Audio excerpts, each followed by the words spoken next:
Di tragedi pembantaian Israel terhadap warga Gaza ini ada yang menjadi pertanyaan besar bagi saya ya. Kenapa umat Kristen di Indonesia ini ya banyak yang malah membela Israel begitu. Padahal ya, setahu saya, pertama, kalau kita bicara iman Kristen, yang membunuh Yesus itu kan adalah orang Yahudi. Itu yang pertama. Yang kedua, kita juga tahu orang Yahudi itu menganggap agama Kristen itu adalah agama pagan atau penyembah berhala begitu. Jadi semua simbol-simbol yang berhubungan dengan kekristenan itu sama orang Yahudi itu dianggap menjijikkan. Jadi sering kita bacakan di media bagaimana para peziarah-peziarah Kristen yang datang ke tanah Palestina, khususnya ke Yerusalem, itu diludahi sama orang-orang Yahudi di sana. Ya, pemukim-pemukim Yahudi yang tinggal di tanah Palestina sana itu. Itu yang kedua. Yang ketiga, kita juga tahu yang menjadi korban kebiadaban dan kekejian Israel ini di tanah Palestina sana bukan cuma Muslim Palestina, juga umat Kristen Palestina. Orang Kristen di Palestina itu adalah warga Arab asli, dan mereka Kristen bukan karena mualaf, ya dalam tanda kutip. Mereka Kristen sejak dulu. Seperti kita tahu kan Kristen itu lahirnya di tanah Palestina. Jadi mereka Kristen sejak awal. Orang Indonesia yang sekarang mendukung Israel belum menjadi beragama Kristen. Mereka sudah Kristen dari dulu, turun-temurun. Dan sekarang mereka itu juga korban kekejian dan kebiadaban daripada Israel. Kalau Kristen di Eropa, misalnya banyak yang mendukung Israel, saya masih bisa paham. Kenapa? Karena kebijakan negara-negara Eropa itu memang mendukung Israel. Ya, bahkan mereka yang menciptakan negara Israel itu, ya silakan dibaca sejarahnya.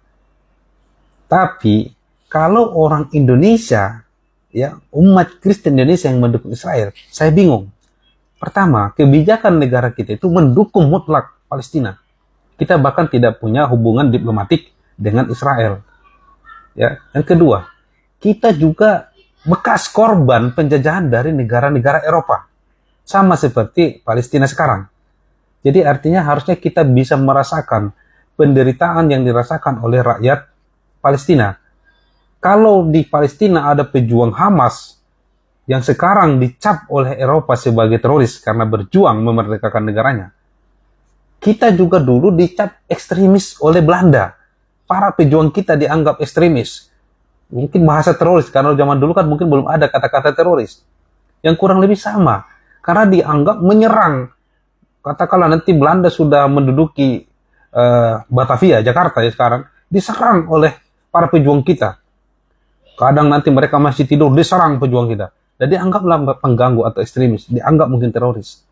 Jadi kurang lebih begitu sebenarnya kalau kita memahaminya secara sederhana. Sekarang korban akibat kekejian dan kebiadaban Israel itu sudah lebih 10.000 warga Palestina ya, warga sipil yang mati, meninggal ya, tewas. Itu 4.000 lebihnya adalah anak-anak kecil. Saya mau bertanya, iman agama mana yang memperbolehkan hal ini terjadi? Saya yakin kalau Kristen asli tidak mungkin, karena Kristen itu agama kasih. Tidak mungkin lah. Yang kedua, andai pun tidak kita cerita agama, sebagai manusia, apakah hal ini wajar kita dukung orang yang menjajah, membunuh ribuan, bahkan anak-anak? Cobalah gunakan hati nurani. Sekali lagi, saya mohon maaf ya kalau banyak yang tersinggung. Saya hanya berusaha kita melepas diri dari fanatisme sempit. Kalaupun fanatisme itu ada, ingat, yang menjadi korban kekejian Israel di sana itu banyak warga Kristen Arab asli juga. Mulai dari jurnalis yang terkenal itu, saya lupa namanya, yang perempuan, anak-anak, bom di gereja dibom habis, ya itu dirudal ya. Terus rumah sakit baptis, setahu saya kalau rumah sakit baptis itu berarti kan identik dengan agama Kristen juga. Ratusan korban juga dibom oleh Israel di sana. Jadi kalaupun Anda masih tetap manusia, tolong gunakanlah hati dan pikiran kita. Anda mendukung penjajah itu menurut saya sudah tidak masuk logika saya. Apalagi yang jadi korban juga saudara seiman Anda juga di sana. Ya, terima kasih.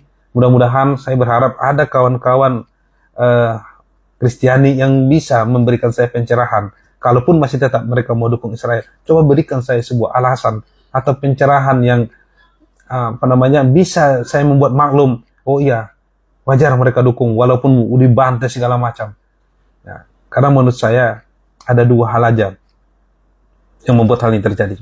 Pertama, mungkin banyak kawan-kawan umat Kristiani di Indonesia yang tidak tahu bahwa menjadi korban kekejian Israel itu juga warga Palestina yang beragama Kristen. Atau bahkan mereka mungkin tidak tahu bahwa di Palestina itu banyak juga orang Arab yang beragama Kristen. Itu satu. Yang kedua, ini saya mohon maaf sekali lagi, mungkin ada faktor kebencian tersembunyi terhadap agama Islam, terhadap agama mayoritas di Indonesia ini. Jadi hal ini menutup mata hati mereka. Ya sama saja misalnya saya kasih contoh ya, biar nggak ada yang tersinggung. Contoh, katakanlah ya Indonesia diserang oleh penjajah. Kita anggap aja tidak ada agamanya, ateis begitu, diserang Indonesia ini. Jadi orang Filipina yang mayoritas beragama Katolik menganggap ya sudah biasa saja, biarin aja, itu urusan orang Indonesia. Orang Indonesia kan taunya mereka negara mayoritas Muslim. Mereka tidak tahu agama Katolik juga banyak di Indonesia ini. Agama Kristen banyak juga di Indonesia ini. Gereja-gereja besar banyak di Indonesia ini. Bahkan di Indonesia Timur itu mayoritas adalah beragama Katolik. Khususnya di Timur di Timur Leste. Di NTT ya. Jadi mungkin begini yang cara berpikirnya. Udah biarin aja. Kita bukan agama kita kok. Tapi kan kalaupun tidak seagama dengan kita, minimal kita punya hati nurani. Mereka manusia juga. Ada manusia dibantai oleh manusia yang lain. Apalagi ini mereka adalah pemilik tanah, dijajah oleh orang lain. Apakah nurani kita bisa tertutup ya dengan hal-hal atau fakta yang begini terang benderang menurut saya. Ya coba kita renungkan bersama. Terima kasih.